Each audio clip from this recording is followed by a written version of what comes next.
Welcome to our channel. నేను ఇప్పుడు చదివి వినిపించబోయే కథ కన్నీటి లోయ పార్ట్ 4.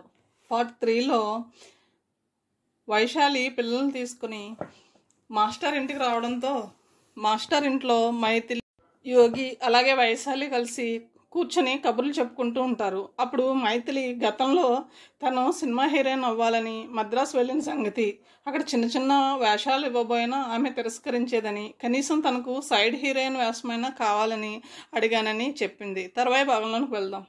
2 ఏళ్ళు గడిచాయి. ఈలోగా ఆమె తెచ్చిన నగలు కాస్త కరిగిపోయాయి. బెనర్జీ ఒక వాఫర్లా తార్పుడుగాడుగా రుజువయ్యాడు. ఓ రోజున ఆమెకు చెప్పా చేయకుండా ఆమె దాచుకున్న కొద్దిపాటి డబ్బును తస్కరించి ఎటో ఉడాయించాడు. దిక్కు తోచలేదు ఆమెకు. అలాంటి పరిస్థితిలో అర్చన ఆమెను కలుసుకుంది. అర్చన కూడా ఆమెలాగా 6 ఏళ్ల క్రితం సినిమాల్లో వేషాల కోసం మద్రాసు వచ్చింది. త్వరలోనే ఆమె వాస్తవాన్ని గ్రహించి అక్కడి నుంచి తిరిగి ఇంటికి వెళ్లే ధైర్యం లేక ఒళ్ళు అమ్ముకుంటూ బతుకుతుంది.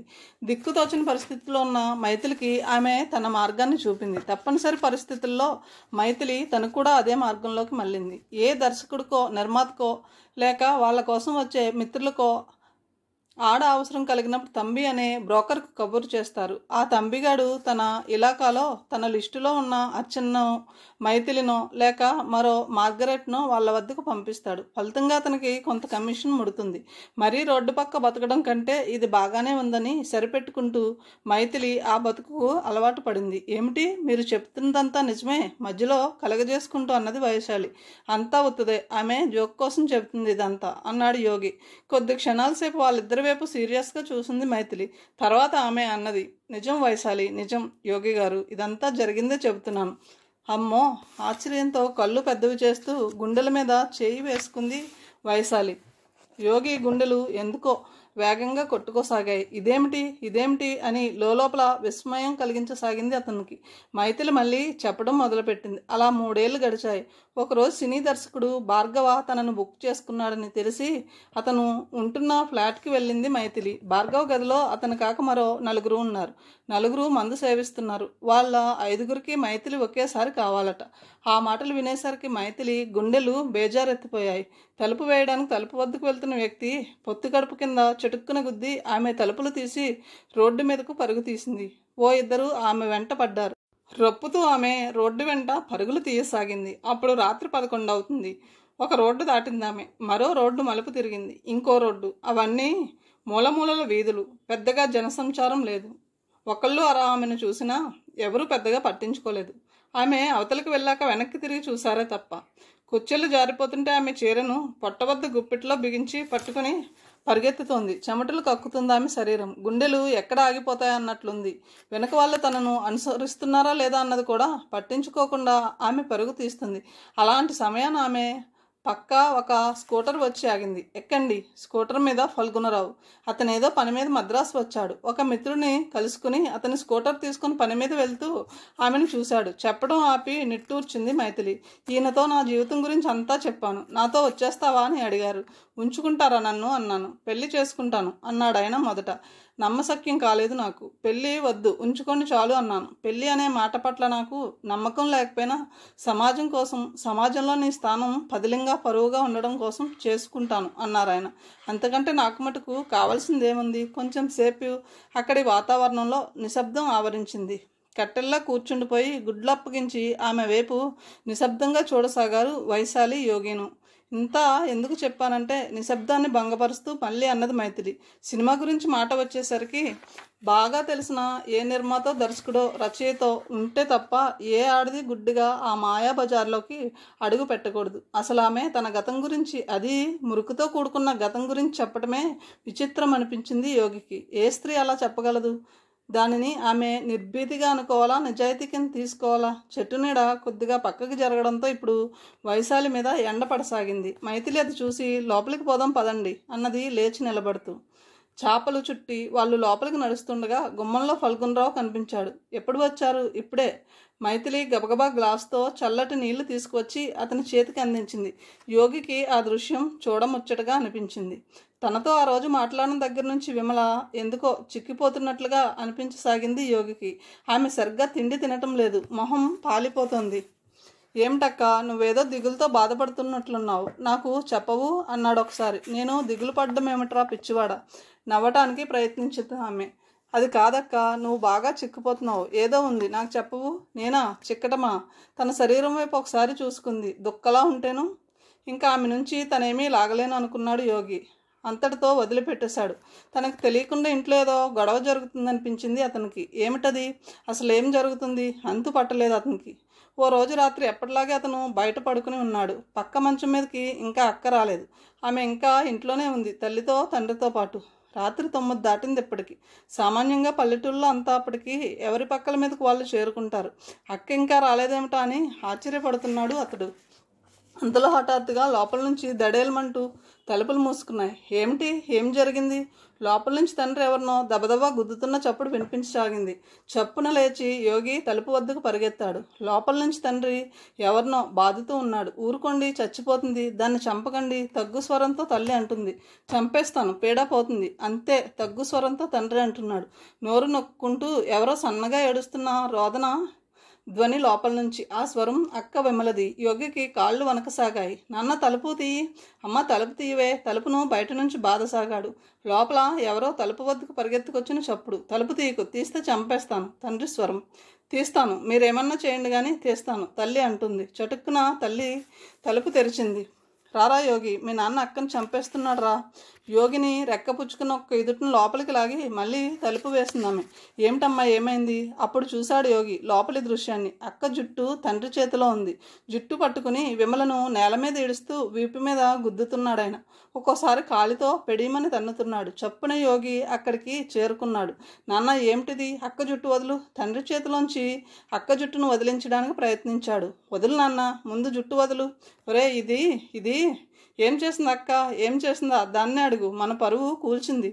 ఏం చేసినా కానీ నాన్న ముందు అక్క జుట్టు వదులు. వదలరా, దీన్ని చంపి కానీ వదలను అంటూ మళ్ళీ ఫెడీమని విమలను తన్నాడాయన.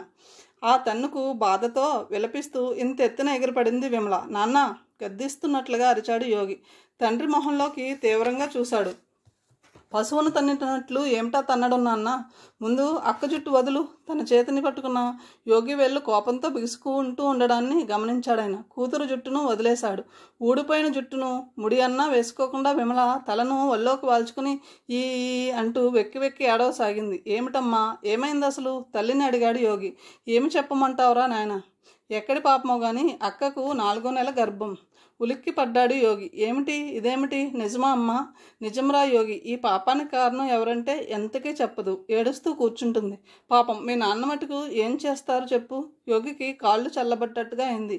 అక్కవైపు చూశాడు. మోకాళ్ళలో తలదాచుకుని ఉండడం వల్ల ఆమె తల వెనుక భాగము, భుజాలు, వీపు, మోకాళ్ళ చుట్టూ దండగా చుట్టుకుని సన్నటి పొడిగాటి చేతులు కనిపిస్తున్నాయి. వెక్కుతూ ఉండడం వల్ల ఉండి ఉండి ఆమె భుజాలు ఎగిరి పడుతున్నాయి. ఎవరిది తప్పు? అక్కదా, తండ్రిదా, తల్లిదా, తనదా? వయసు ముదిరేదాకా పెళ్లి చేయకుండా ఉంటే ఆమె మాత్రం కోర్కెలకు తట్టుకోలేక ఏం చేస్తుంది? ఈ బాపతు సంఘర్షణను భరింపలేకే ఆమె తనతో మొన్న ఆ రకంగా మాట్లాడిందా? తండ్రి వైపు చూశాడు యోగి. ఆవేశంతో రొప్పుతూ ఆయన కూతురు వైపు కోపంగా, క్రూరంగా చూస్తున్నాడు. అర్బకపు రైతు, కట్నం ఇచ్చే స్తోమత లేక కూతురు పెళ్లి పేరబెట్టి కూర్చున్నాడు. ఫలితం అనుభవిస్తున్నాడు. పరువు పేర, సంప్రదాయం పేరిట ఆయన అహం ఇప్పుడు దెబ్బతిన్నది. ఏం చేయాలో తోచక కూతురు మీద ప్రతాపాన్ని చూపుతున్నాడు. నిస్పృహకు పరాకాష్ట. యోగి చూపులు తల్లి మీదకు మళ్ళాయి. చెంగుతో కళ్ళు తుడుచుకుంటుందామె. ఆమె చేయగలిగింది మటుకు ఏముంది? నిమిత్త మాత్రాలు. అవసరం చిన్నప్పుడు ఇంట్లో అందరి అవసరాలు చూస్తుంటుంది. ఇంట్లో వాళ్ళ ఉద్వేగంతో పాలు పంచుకుంటుంది తప్ప మరేం చేయగలదు? మరి తను యోగికి ఎందుకో అక్కడ ఉన్న తాము నలుగురు ఏదో అదృశ్య చట్టంలో చిరుక్కుపోయి ఉన్నట్లు, ఏమీ చేయలేని నిస్సహాయత్వంతో, ఏమీ చేయడానికి కుదరని అస్వతంత్రంతో ఉన్నట్లుగా అనిపించింది. దాన్ని ఇప్పుడు కొడితే ఏమొస్తుంది? ఏం చేయాలో ఆలోచించండి. తల్లి మాటలతో ఈ లోకంలోనికి వచ్చాడు యోగి. చేయడానికి ఏముంది? ఆచారి కాళ్ళు పట్టుకుని పిండం తీసేయడానికి ఏముందో మాకు అడగాలి. అప్పటిదాకా ఏడుస్తున్న విమల కాస్త ఆ మాటలు వినగానే ఏడుపు మానేసి చివ్వున తల పైకెత్తింది. 2 చేతులు పైకెత్తి దండం పెట్టింది. వద్దు నాన్న, వద్దు ఆమె అన్నది. నా పాటలు నేను పడతాను, కానీ గర్భస్రావం మటుకు వద్దు. నిజమేనండి తల్లి అన్నది. ఇన్ని నెలలు వచ్చాక గర్భస్రావం చేయించితే ముందు దాని ప్రాణానికి ఎసరు వస్తుందేమోనండి. చస్తే పేడ పోతుంది. ఎవరు చేశారంటే చెప్పి చావదాయే. ఎవడు చేశాడో చెప్తే వాడి కాళ్ళు పట్టుకునన్నా ఒప్పించుకుని ఒప్పించవచ్చునని నా తాపత్రయం. ముదనష్టపుది చేసింది చాలక ఇంకా మొండితనం కూడా. రేపే ఆచార్య వద్దకు వెళ్ళొస్తాను. అప్పటి వరకు తాను కూర్చున్న చోటు నుంచి కదలని విమల తండ్రి మాటలు వినగానే చటుక్కున పాక్కుంటూ పోయి ఆయన కాళ్ళు రెండూ వాటేసుకుంది. నీ కాళ్ళు పట్టుకుంటాను నాన్న, పిండం మటుకు తీసేయించవద్దు ఏడవసాగింది. కూతురు చేతుల నుంచి కాళ్ళను విదిల్చుకుని అవతలకు జరిగాడు తండ్రి. చల్ వెదవదాన, చేసింది చాలక ఒకళ్ళు కాళ్ళు పట్టుకోవడం, ఒకళ్ళు విదల్చడం, ఒకళ్ళు అరవడం, ఒకళ్ళు ఏడవడం, అదంతా యోగికి పరమ దుర్భరంగా అమానుషంగా అనిపించసాగింది. ఆ సమయాన తను అక్కడ లేకుండా ఉంటే బాగుండు అనిపించింది. సడన్గా అతనికి ఏదో అయ్యింది. మాటలు వినిపించడం మానేశాయి. విమల ఏదో అంటుంది, తండ్రి ఏదో అరుస్తున్నాడు, తల్లి ఏడుస్తుంది. వాళ్ళేదో పెద్ద దళసరి అద్దం అవతల నుంచి మాట్లాడుతున్నట్లుగా అనిపించసాగింది. వాళ్ళ నోళ్లు కదులుతున్నాయి, మాటలు వినిపించడం లేదు. వాళ్ళ మొహాలు వికారంగా వంకర్లు తిరుగుతున్నాయి. ఏమిటి, ఏం జరుగుతోంది? తనదో మూకీ సినిమా చూస్తున్నట్లు, తాను అందులో పాత్రధారినట్లు అనిపించసాగింది అతనికి. అంతలో అతనికి ఎదురుగా జరుగుతున్న దృశ్యం మారింది. విమల గబగబా లేచి తన బట్టలను మూట కట్టుకుని ఆ మూటను భుజానికి తగిలించుకుంది. తల్లి వెళ్ళి ఆమె మూటను లాక్కోవడానికి ప్రయత్నిస్తుంది. సడన్గా యోగికి చెవులు పనిచేస్తున్నట్లయి వాళ్ళ మాటలు మళ్ళీ వినిపించసాగాయి. ఎక్కడికి వెళ్తావే? వద్దమ్మా వద్దు, తల్లి అంటుంది. కాళ్ళు ఎరగొట్టి మూల పాడేస్తాను. ఎక్కడికి పోతావు? ఇంట్లోంచి చావు, తండ్రి అంటున్నాడు. ఏమిటమ్మా, ఏమిటి? స్పృహలోకి వచ్చినట్లుగా అడిగాడు యోగి. గర్భస్రావానికి ఒప్పుకోదట్రా, ఇంట్లోంచి వెళ్ళిపోతుందట అక్క. ఎక్కడికి పోతావే? చంపేస్తాను, లోపలికి నడువు ముందు. తండ్రి మళ్ళీ ఆమె జుట్టు పట్టుకున్నాడు. నాన్న, అనుకోకుండా కూతురు స్వరంలో కర్కసత్వానికి ఉలుకు పడ్డాడాయన. ముందు నా జుట్టు వదులు. అంతే తీవ్రతతో ఆమె మళ్ళీ అన్నది. ఆ ప్రయత్నంగా ఆయన చేయి ఆమె తలమించి జారిపోయింది. 30 ఏళ్ళు వచ్చినా కూతురుకు పెళ్లి చేసే బాధ్యత తెలియదు, కానీ అధికారాలు బాగానే తెలుసు. చిరతపులిలా బుసకొడుతూ మూటను చేతిలో పట్టుకుని తలుపు తెరుచుకుని బయటకు వచ్చింది విమల. అంతవరకు కట్టెలా నిలబడిపోయి ప్రేక్షకుడిలా చూసిన యోగి అప్పుడే తేరుకున్నాడు. అక్క ఆగు. గుమ్మం దాటి 10 అడుగుల దాకా నడిచిన విమల ఆగి వెనక్కి తిరిగి చూసింది. ఏమిటి అన్నట్లు ఉన్నాయి ఆమె చూపులు. నేను కూడా వస్తున్నానక్క. గబగబా బట్టలను సూట్ కేసులో సర్దుకుని సూట్ కేసును చేతిలో పట్టుకుని గుమ్మం దాటి అక్కను కలుసుకున్నాడు యోగి. గుమ్మం వద్దకు వచ్చినప్పుడు మాత్రం చిన్నగా తనలో తాను గొనుక్కున్నాడు. నన్ను క్షమించమ్మా. అక్క తమ్ముళ్ళిద్దరూ ఆ చీకట్లో వీధిలోంచి నడవసాగారు. వెనుక గుమ్మంలో నిలబడి తండ్రి కోపంగా చూడసాగాడు. తల్లి దిగులుగా చూస్తుంది. ఎక్కడికి వెళ్దాం అక్క? ఎక్కడో ఒక చోటుకు రా. ఈ ఊళ్ళో ఉండొద్దు, ఏదైనా పట్టణానికి వెళ్ళిపోదాం. ఊరి చివరి పెద్ద చెరువు వద్దకు వచ్చారు వాళ్ళు. వీధులన్నీ చీకటిగాను నిర్మానుష్యంగానూ ఉన్నాయి.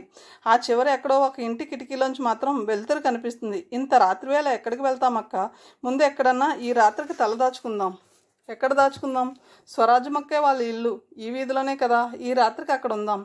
ఈ ఊళ్ళో ఉండడం నాకు ఇష్టం లేదు యోగి. పాపం నాన్న వాళ్ళను ఇబ్బంది పెట్టడం అవుతుంది.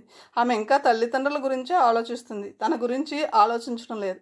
ఈ ఒక్క రాత్రికేనక్క, తెల్లారి ఆలోచిద్దాం ఎటు పోవాలో ఏం చేయాలో. సరే.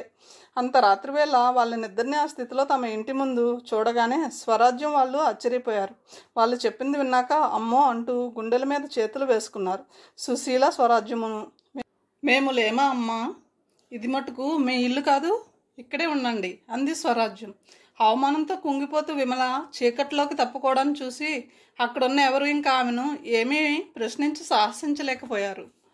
ఆ రాత్రల్లా యోగి తెగ ఆలోచించాడు. చేతిలో పైసా అనేది లేకుండా ఎటన్నా పట్టణానికి వెళ్ళినా కానీ ఇంత అర్ధంతరంగా వెళ్ళి తామేమీ చేయగలరు? ఉద్యోగం దొరకడం ఎంత కష్టమో తనకింతకు పూర్వమే అనుభవంలోనికి వచ్చింది. ఇక్కడే ఉండి ఏదన్నా చేయాలి, కానీ అక్క ఒప్పుకుంటుందా?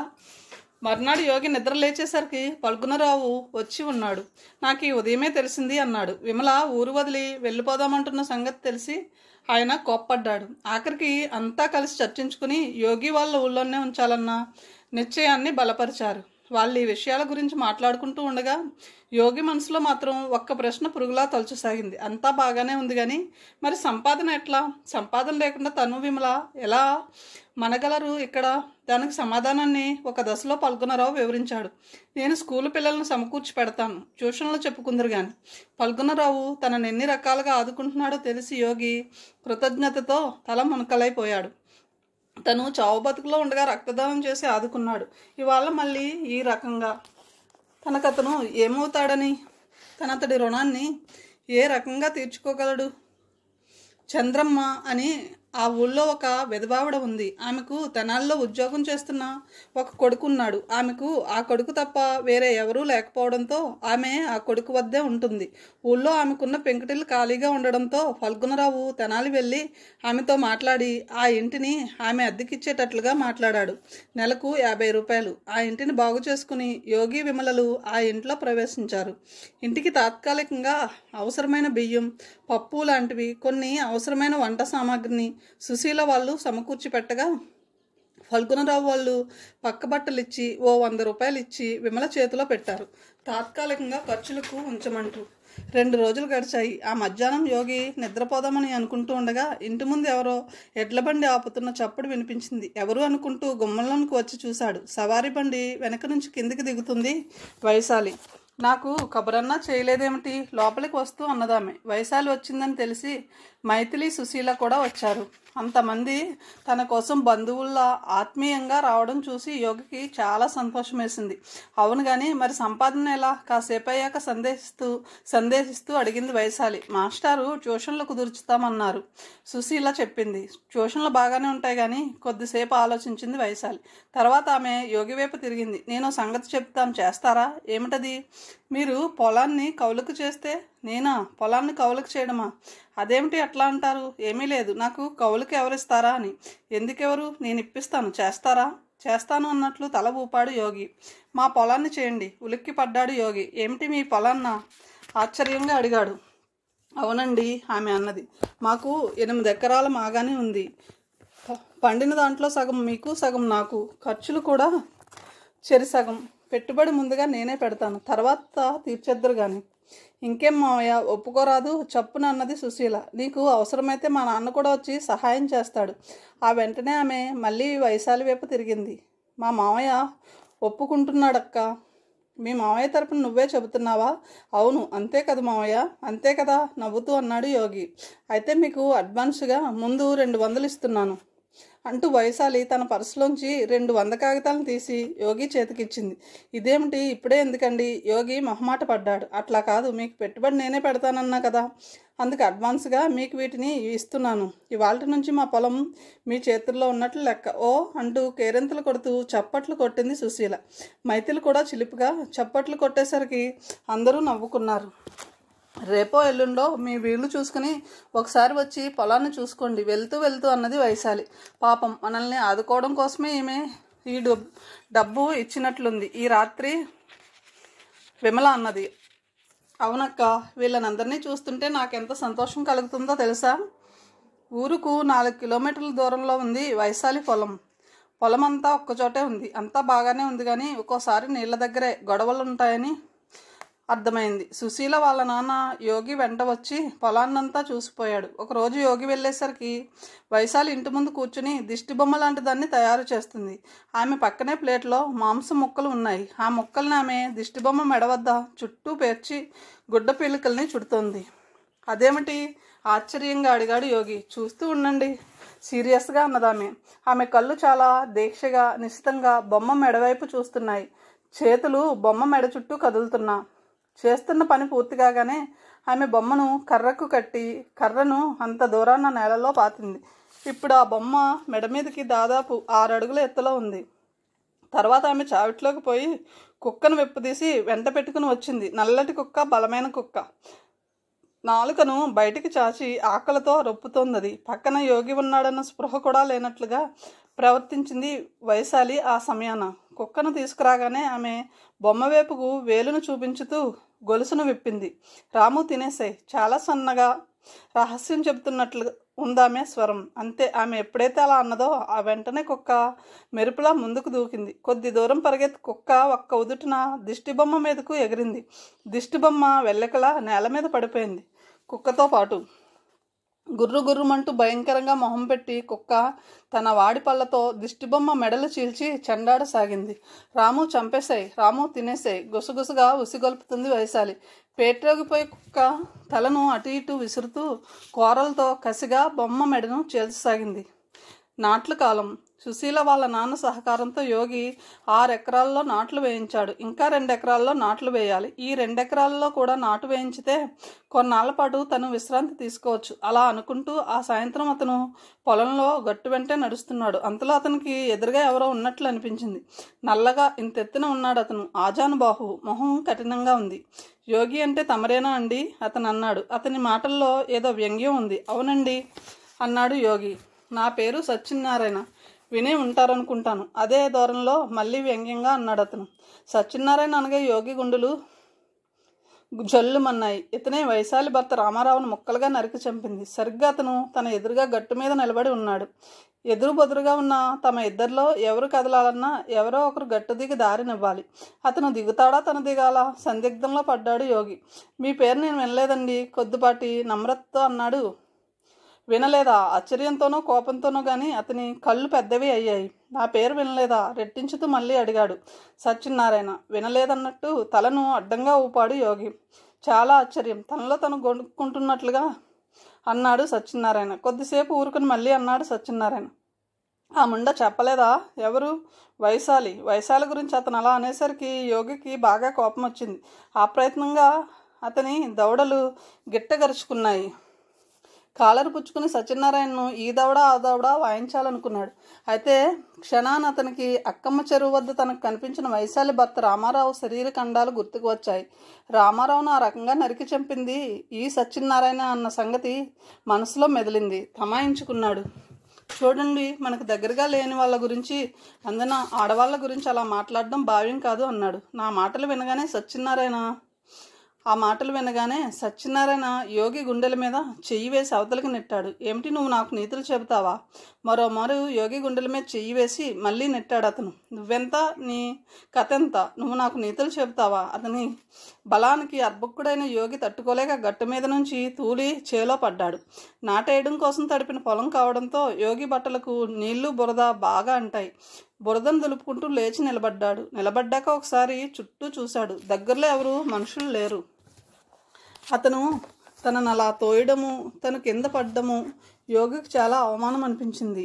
ఏం చేయాలో అర్థం కాలేదు. అదే సమయాన్ని యోగికి ఒక విషయం గుర్తుకు వచ్చింది. ఇంటి వద్ద తండ్రి కానీ తల్లి కానీ తనను ఏమన్నా అంటే గబాలన కోపం వచ్చేది అతనికి. రోషంగా ఎదురు తిరిగి మాట్లాడేవాడు. అవమానాన్ని తట్టుకోలేనట్లు, కించపరిస్తే సహించేది లేదన్నట్లు ప్రవర్తించేవాడు. మరి ఇప్పుడు సత్యనారాయణ తనను తోసి కింద పడేశాడు. ఎంత అవమానం అది! అయినా అతని మీదకి ఎందుకు కోపాన్ని ప్రదర్శింపలేకపోతున్నాడు? ఎందుకు తిరగబడలేకపోతున్నాడు? భయమా అది? అవునని ఒప్పుకోవడానికి అతని మనసు అంగీకరించలేదు. అదొక ఆత్మవంచన. మనుషుల కోపతాపాలు అయిన వాళ్ళ వద్ద ఒక రకంగాను, బలవంతులు బయట వాళ్ళ వద్ద మరో రకంగాను బయటపడుతూ ఉంటాయి. అవును, యోగికి తన మీద తనకు చిరాకు వేసింది. ఒరేయ్ అక్కుపక్షి, ఈ సంగతి విను. సత్యనారాయణ మాటలతో ఈ లోకంలోనికి వచ్చాడు. నాతో గొడవ పెట్టుకుంటే ఈ ఊళ్ళో నువ్వు కౌలు చేయలేవు, నీ పిండాకుడు చేయలేవు. కొంచెం దూరం పోయాక సత్యనారాయణ ఆగి మళ్ళీ అన్నాడు.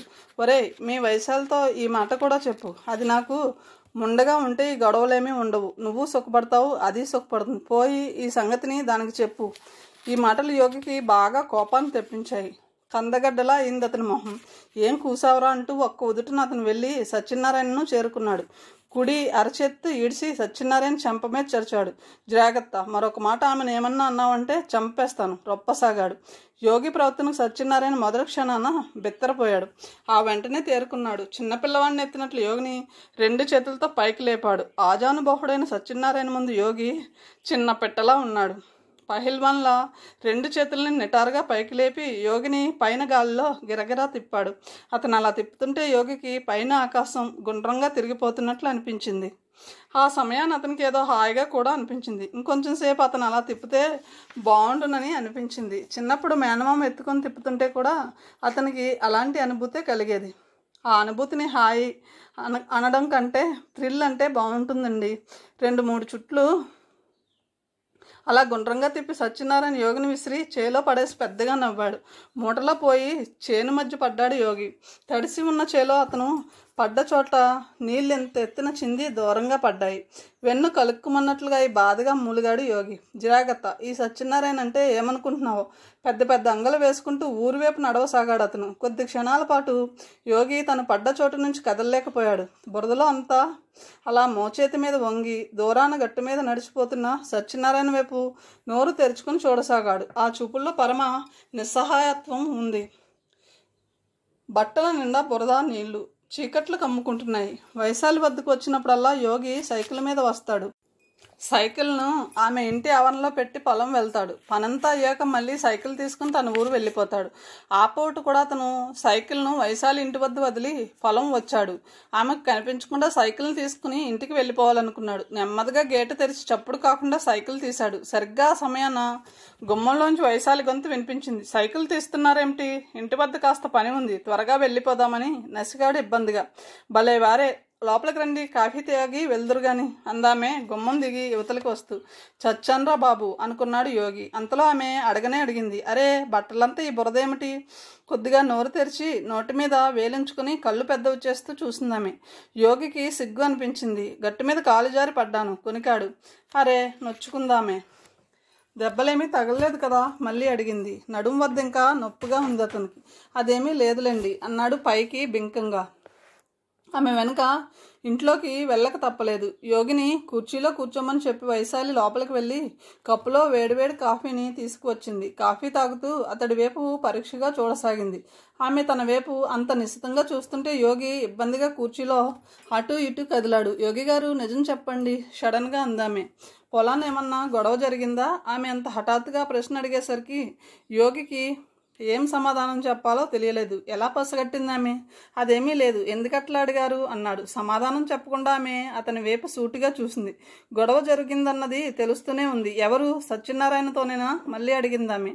ఇక తన ఆమెను నుంచి దాయలేడు. ఆమె కళ్ళలోకి చూస్తూ అవును అన్నట్లుగా తల ఊపాడు. తాగేసిన ఖాళీ కప్పులను తీసుకుని లోపలికి వెళ్ళింది వైశాలి.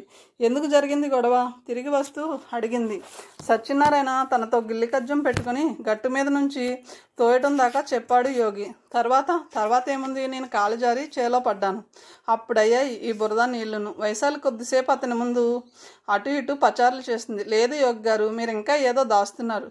కొట్టుకునేంత దాకా ఎందుకయింది గొడవ? యోగికి నవ్వాలో ఏడవాలో అర్థం కాలేదు.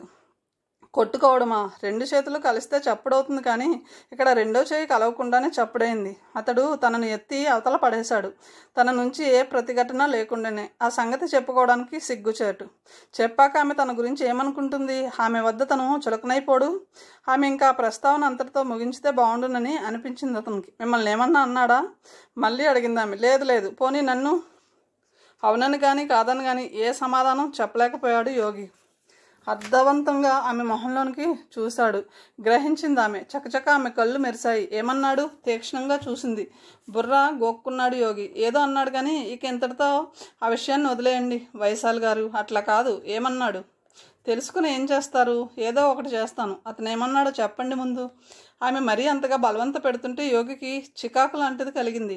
అసహనంగా చూశాడు. ఏమని చెప్పమంటారు వైశాలి గారు? మిమ్మల్ని ఉంచుకుంటాడట వాడు. అందుకు ఒప్పుకుంటే పొలం వద్ద ఏ గొడవలు ఉండవట. ఆ మాటలను ఉచ్చరించడానికే నామోషి అనిపించింది అతనికి. అన్నాక ఇంకా ఆమె వైపు చూడలేకపోయాడు. ఆ మాటలు వింటూనే వైశాలి కళ్ళు క్రోధంతో పెద్దవయ్యాయి. ఆమె ముక్కు పుటాలు కొద్దిసేపటిదాకా అదిరాయి. చాలాసేపటిదాకా అక్కడ నిశ్శబ్దం రాజ్యమేలింది. చీమ చిటుక్కుమంటే వినిపించేంత నిశ్శబ్దం. ఆఖరికి వైశాలి తనను తాను తమాయించుకుంది. చచ్చినాడు, వాడికి చావు మూడింది. చిన్నగా గొనికిందామె. ఆ రోజు యోగి అదృష్టమేమీ బాగున్నట్లు లేదు. అతను ఇంటికి తిరిగి వస్తుంటే దారిలో సైకిలు పంచర్ అయింది. దిగి సైకిల్ను నెట్టుకుంటూ ఊళ్ళోకి ప్రవేశించేసరికి రాత్రి 9 దాటింది. అప్పటికి ఊరంతా సద్దుమణిగి వీధులు నిర్మానుష్యంగా ఉన్నాయి. రామమందిరం వద్ద మాత్రం 3 మనుషులు కూర్చొని కబుర్లు చెప్పుకుంటున్నారు. ఎవర్రా అది? సైకిల్ నెట్టుకుంటూ వస్తున్న యోగిని చూసి వాళ్ళలో ఒక మనిషి కేకేశాడు. నేను పెద్దయ్యా, యోగిని. ఓరి నువ్వట్రా, ఇప్పటిదాకా ఉన్నావేమిటి?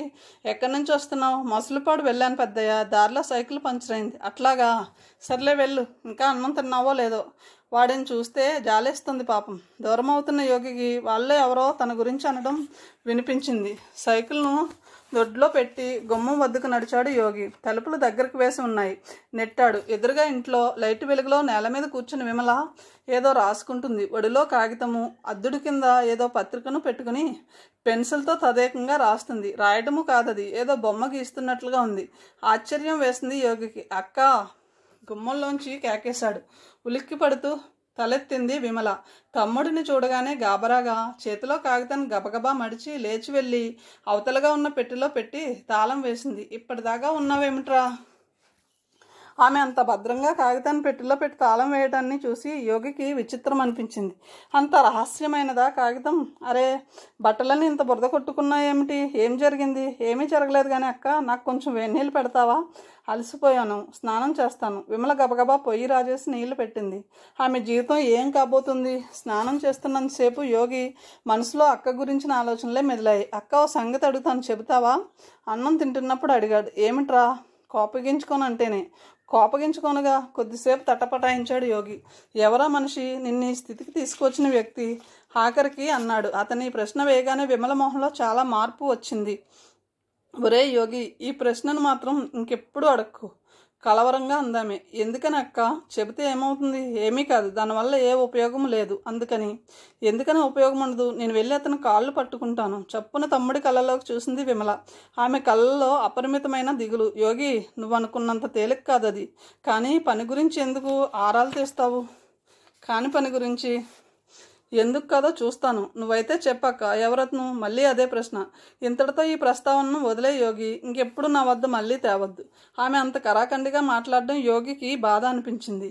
అక్క, అతను అన్నాడు, చిన్నప్పటి నుంచి అమ్మతో పాటు నువ్వు కూడా నన్నెంతో ప్రేమగా చూసావు. నాకంటే నువ్వు పెద్దదానివై ఉండు కూడా నేనేదన్నా అంటే కోపం తెచ్చుకోకుండా, బాధపడకుండా నేనంటే జాలి చూపేదానివి. నాకు ఎప్పటికీ ఒక సంఘటన బాగా గుర్తుంది. హైమ వాళ్ళ ఇంటి వద్ద ఒకసారి నువ్వు జామకాయ కోసి నాకు ఇవ్వకుండా హైమకిస్తే నాకు చాలా కోపం వచ్చింది. గుర్తుందా అక్క? ఆ రోజు నేను కోపంతో చేతిలో ఉన్న కర్రతో నీ కాలికేసి కొట్టాను. 4 రోజుల పాటు నువ్వు కుంటుతూ నడిచావు.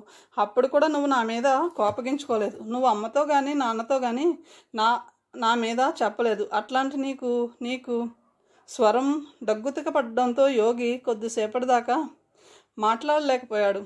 నీళ్లు ఉబికిన అతని కళ్ళను చూసేసరికి విమల ఇంకా దుఃఖాన్ని ఆపుకోలేకపోయింది. చప్పున అతని పక్కకు జరిగి అతని భుజం మీద తలపెట్టి ఏడ్చింది. ఒరే యోగి, యోగి! ఇద్దరూ అట్లా ఏడుస్తూ కూర్చున్నారు కాసేపు. అప్పటికి యోగి అన్నం తినడం పూర్తి కావడంతో అతను పీట మీద నుంచి లేవకుండానే పళ్ళాన్ని అవతలికి నెట్టాడు.